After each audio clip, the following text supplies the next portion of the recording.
Hi friends, host Eric here, talking with famous people, and today I'd like to talk about gay cakes, free expression, religious freedom, and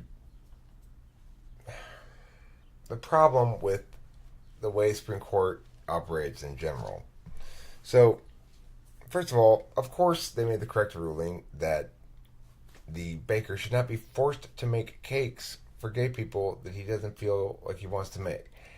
But the problem, of course, is it doesn't matter why. We shouldn't force bakers to make cakes they don't want to make. No matter what, okay? It doesn't matter if the baker's racist or homophobic or Islamophobic. It doesn't matter. If a baker doesn't want to bake a cake for me because he doesn't like guys with beards, that's his prerogative. After all, he's the one baking the cake. And now, granted, if I paid him money and he didn't give me a cake, that would be a problem. So if I bought a cake and then he refused to give it to me, that's a problem. But if I'm saying I would like to buy a cake from you, and he says, no, I'm not going to sell you a cake, that's his prerogative. Obviously. So all this kind of ridiculous nonsense started back in the civil rights era when people were like, well, look, we've got to do something about these entrenched racist policies regarding access to restaurants, housing, all kinds of shit that are present in the South. You've got these communities where it's all white people in charge, and none of the white people, whether they're in charge or not, let black people have access to these facilities or businesses or whatever. And they force the black people to interact with society as a inferior class. Okay, well, that was true, for sure. So, okay, I mean, to the extent that black people exist, it's true. So what are we going to do about that? Well, I mean,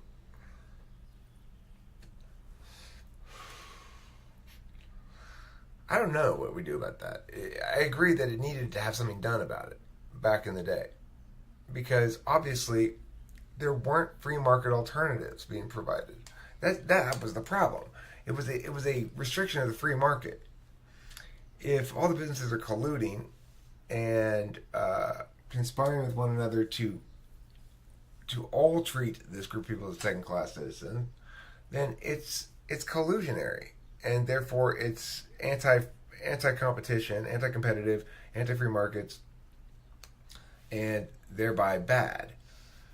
It's not like those communities didn't, though, implement these policies with unjust violence, and that's what ought to be focused on.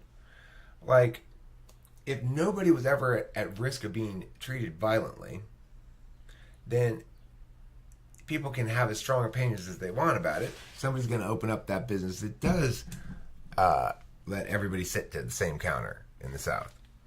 But it's the use of unjust violence, ultimately, that bullies everybody into line on this. There will always be a diversity of perspectives in a community. The problem isn't that diversity of perspectives. The problem isn't individuals expressing themselves however they wish, whether it's by refusing to bake a cake or whatever else, or by holding up signs saying black people are the spawn of Jews and the devil, or some bullshit like Bellfire said. She's talking about, I don't remember. Jews are Eve, when Eve had sex with Satan, then they made Jews. That's where Jews come from. Who knew? Anyhow, Germans are from, I think, like when Satan had sex with Miranda. Miranda was this other chick that they didn't mention in the Bible. She was actually hotter than Eve. Anyway, that's not the point. I'm getting sidetracked. So, of course, a business should have the right to refuse service to anybody. If you do have a situation where you've got an area of the country where there's collusionary, entrenched discrimination, well, that's a little bit different. It's entrenched and it's collusionary. In other words, there's no legitimate way for you to buck that system and present the opposing perspective. Oh, well, this community in Alabama in 1960 made all the black people, or I guess it's better to say since race doesn't exist, all the people with darker skin color go to sit at this part of the restaurant or something, like some stupid shit like that, right? So obviously, in that instance, if we want to attack the problem is not racism. The problem is the use of unjust violence against people. Because in any free market system, when there's this fucked up limitation on the system, like, oh, well, there's this huge pool of customers, but they get to all be treated like shit because the businesses are all colluding with each other to prevent any business from serving them, from taking advantage of that bullshit situation by making a free market opportunity for themselves out of it and saying, well, okay, hey, I'm Eric. I'm here in the South, 1962. I'm going to open a restaurant too. It's a diner just like these other diners in town, but I'm going to have everybody sit wherever they want. And I'm not going to have any no smoking sections either. So if you're a no smoker, you can go fucking eat someplace else. Because, that's another thing. Why should a business owner be forced to have non-smoking sections or have a restaurant be entirely non-smoking? There's no reason why it ought to be that way. After all, it's the business owner's business, and everybody who's involved in going there does so consensually. They choose to go there and engage in a contractual arrangement with that business. There's no reason for the government to be involved at all.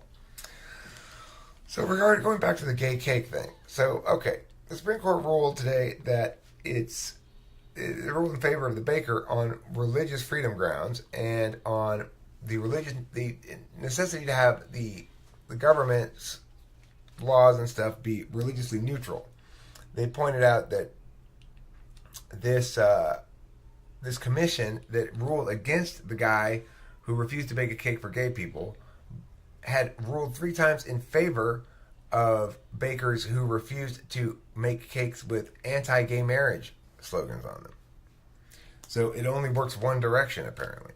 This is the problem with trying to limit expression or trying to, legislate people's perspectives, which is exactly what they're trying to do. They're saying, well, this perspective's not okay.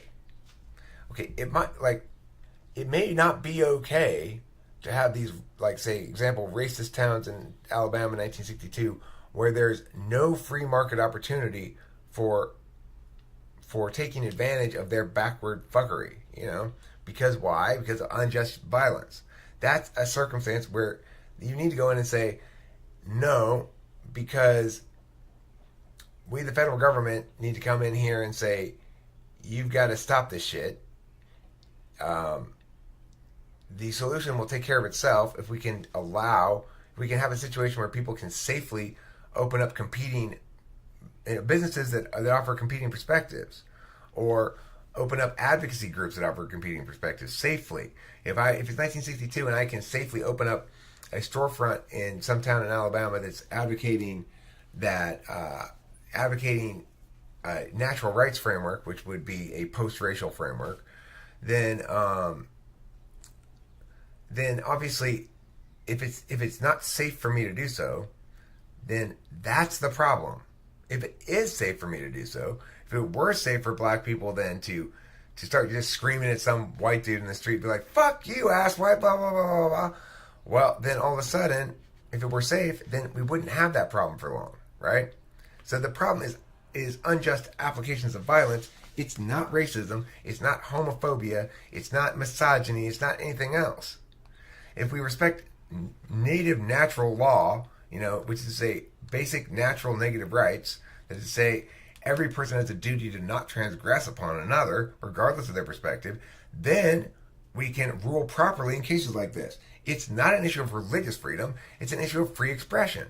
But because the government has gotten previous rulings by SCOTUS saying that commercial speech can be regulated to a much greater degree than can personal speech, the Supreme Court is loath to take away any of that that unjust and excessive and inappropriate jurisdictional power from the federal government. Is it unjust, inappropriate, and ridiculous? Absolutely. How do we know? How do we know something like the Civil Rights Housing Act or some shit like that is completely insane? Well, here's how we know. Let's say I'm renting a room, and I rent it to, there's Bobby and Joe. Bobby's a white guy, Joe's a black guy. And I decided to rent to Bobby. Whether or not that's a crime depends entirely and only on whether I'm a racist. So the only thing that Fair Housing Act is doing, saying it's illegal to discriminate against people based on their whatever, is it's saying things are illegal only if you're racist. Which is insane. Because you can't prove that somebody's racist unless they go along with it, basically. And additionally, even if you do prove somebody's racist, that doesn't prove that they committed a crime against anybody. After all, it's not transgressive to refuse to rent to you because you're black. You could rent someplace else. Now, it would be transgressive if we have environments where there's collusion again, and that used to be the case as well, collusion among real estate agents and stuff, not to sell houses to black people in certain areas and shit like that, right? Well, that's a different matter again. It's collusion, and it's anti-competitive and anti-free markets. The solution is always the same for almost everything. It's more liberty, less centralized control, and more respect for individual agency. So that means it doesn't matter. I don't like this gay couple. They went to this bakery to have this cake baked. The baker said, "No, I'm not going to bake this cake for you." So instead of doing what any fucking sensible person would have done, instead of doing what they would have done if the baker had said, "Oh shit, I would love to do this, but I am swamped. I just can't get you in for 2 weeks." If the baker had said that, then they would have done what any fucking normal, sensible human being would do. They would go to a different baker. There's more than one baker in Denver.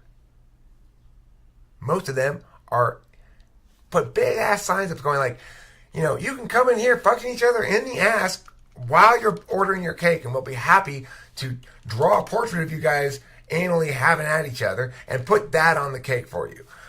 Like 90% of bakeries in Colorado have signs like that in front of their store. Maybe not quite that extreme, but you get the gist. And instead of doing that, they said, "Government, you need to intercede here and punish this baker for being homophobic." Not for his actions. Remember, he didn't do something. He refused to do something. So you cannot transgress against people by failing to fulfill their expectations if they don't have a right to have those expectations fulfilled. Again, if the gay people had paid for the cake, the baker had agreed to bake the cake, and then later on they came pick it up, he's like, "Oh, I decided, no, I can't do that." No, you can't have your money back. Well, then that's just stealing, right? That's fraud. So that would be a problem. That wasn't what happened here. And did the free market provide plenty of alternate solutions? Absolutely.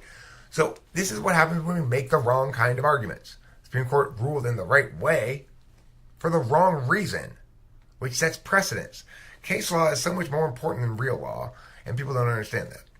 Anyway, so if you're gay, great. If somebody refuses to bake a cake for you, don't call the cops. Don't be a little bitch. And government people, go fuck yourselves. It doesn't matter how much you love gay people. That doesn't justify unjust violence against not people who don't like gay people. Stupid fucking piece of shit idiots. Anyway, thanks for watching. Not you guys, of course. Not you guys. You guys aren't those things that I was saying. You guys are lovely, lovely people. I just want to say thanks for watching, and don't forget to eat plenty of cheese.